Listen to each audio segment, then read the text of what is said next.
राजधानी रायपुर समेत प्रदेश भर में केंद्र की नीतियों के खिलाफ ट्रेड यूनियन बुधवार को एक दिवसीय धरना प्रदर्शन कर सरकार के खिलाफ जमकर नारेबाजी की, जिसमें बड़ी संख्या में जिले के बैंक कर्मी शामिल हुए। छत्तीसगढ़ बैंक एम्प्लॉयज एसोसिएशन के संयोजक धर्मराज महापात्र ने बताया कि केंद्र सरकार की जन और श्रम विरोधी नीतियों के खिलाफ देश भर की ट्रेड यूनियनों के 25 करोड़ से ज्यादा मेहनतकश आंदोलनरत हैं। इनमें all India bank employees association के साथी भी शामिल हैं। गौरतलब है कि केंद्र सरकार की विनाशकारी नीतियों के खिलाफ इस वर्ष के अंत में एक राष्ट्रव्यापी आम हड़ताल होना प्रस्तावित है। इसी कड़ी में 9 अगस्त को दोपहर 12 से 3 बजे तक रायपुर के धरना स्थल बूढ़ा तालाब के सामने ट्रेड यूनियनों के संयुक्त धरना का आयोजन किया गया। 9 अगस्त को बैंक अवकाश नहीं है, इसके बावजूद भी पदाधिकारी कर्मचारी धरना में शामिल हुए। देखिए, आज जो है देश के जो सारे केंद्रीय ट्रेड यूनियन है, इंटक है, C2 है, एटक है, एक2 है, HMS है, बैंक, बीमा, राज्य कर्मचारी, केंद्र सरकार कर्मचारी, BSNL कर्मचारी, रक्षा कर्मचारी, पूरे देश में ये जो ट्रेड यूनियनों का संयुक्त मंच है वो, और साथ ही साथ देश में 1 साल से ज़्यादा समय तक किसानों के खिलाफ जो कृषि कानून बनाया गया था उसको लेकर जो संघर्षरत किसान संगठनों का साझा मोर्चा है, संयुक्त किसान मोर्चा, ये मजदूरों और किसानों ने आज पूरे देश में मोदी सरकार की मजदूर किसान विरोधी नीतियों के खिलाफ देश भर में महापड़ाव का ऐलान किया है। आज एक ऐतिहासिक दिन है क्योंकि आज पूरी दुनिया के जो आदिवासी हैं वो विश्व आदिवासी दिवस मना रहे हैं, जो इस धरती के मालिक हैं। दूसरी ओर 1942 में आज ही के दिन अंग्रेजों भारत छोड़ो के नारे के साथ आज़ादी के आंदोलन का सूत्रपात हुआ था, और जब अंग्रेजों भारत छोड़ो का नारा दिया गया था तो उसका अर्थ था अंग्रेजों भारत की मजदूर किसानों को गुलाम बनाने की जो नीति है, देश को उससे मुक्ति चाहिए। भारत के जो खनिज संसाधन हैं उस पर देश के जनता का अधिकार चाहिए।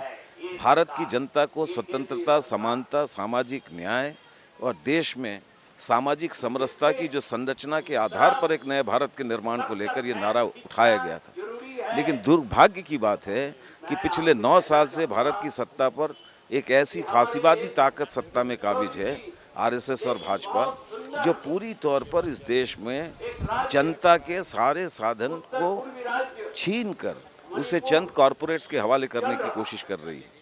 और इसीलिए बैंक की बिक्री हो रही है, बीमा बिक रहा है, LIC की नीलामी हो रही है, LIC को शेयर बाजार में सूचीबद्ध किया गया, रेलवे हो, कोयला हो, इस्पात हो, दूरसंचार हो, डाक विभाग हो, केंद्र सरकार के कार्यालय हो, या फिर देश में जो कुछ भी सार्वजनिक संपदा जिसके भरोसे आज़ाद भारत के 76 साल के बाद जो भी उपलब्धियां देश ने हासिल की वो हमारे लिए हासिल करना संभव हुआ, वो सब बिक रहा है। अब हर चीज़ का मालिक एक ही है, गौतम अदानी। वो एयरपोर्ट का भी मालिक है, वो रक्षा उद्योग का भी मालिक है, वो कोयला खदानों का भी मालिक है, देश की सारी संपत्ति का मालिक है। और हिंडनबर्ग रिपोर्ट ने इस बात का खुलासा किया कि किस तरीके से जब कोरोना में लोग सड़कों पर दम तोड़ रहे थे, लोगों को ऑक्सीजन सिलेंडर नहीं मिल रहा था, अस्पताल में बेड नहीं मिल रहे थे, तब उसकी संपत्ति के अंदर 22,000% का इजाफा हुआ। और हिंडनबर्ग रिपोर्ट ने यह भी प्रमाणित किया कि फर्जी सेल कंपनी के जरिए किस तरीके से जो है अदानी ने अपनी संपत्ति के अंदर बढ़ोतरी की है।